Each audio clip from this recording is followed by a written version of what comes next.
المتعة فيها ثواب عظيم. لم يكلمها كلمة إلا كتب الله له بها حسنة، كل كلمة يتكلم وياها إليه حسن.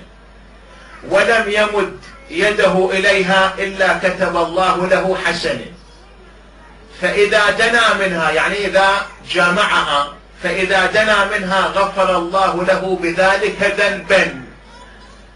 فإذا اغتسل، شوفوا هذا الثواب العظيم، فإذا اغتسل غفر الله له بقدر ما مر من الماء على شعره. إن الله تبارك وتعالى يقول إني قد غفرت للمتمتعين من أمتك من النساء. فقال الإمام عليه السلام افعل صلى الله عليكما من زوج، الله يصلي عليه.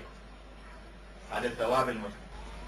ما من رجل تمتع ثم اغتسل إلا خلق الله من كل قطرة تقطر منه 70 ملكا يستغفرون له إلى يوم القيامة ويلعنون متجنبها. اللي يتجنب المتعة يلعنونه هم.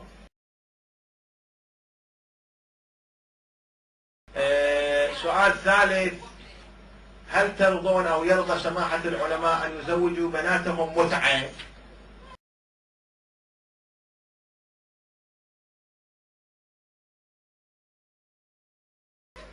هذا مثل واحد يقول انت هل ممكن تزوج بنتك الى واحد مسافر غريب تو جاي، تزوج بنتك ويطلقها بعد ساعة بعد ما يفضها، ترضى؟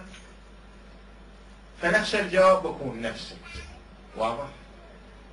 واحد مسافر غريب اجى، انت تنطي بنتك تتزوجها ويطلقها بعد ساعة او ساعتين من بعد ما يزيل بكارتها، ترضى؟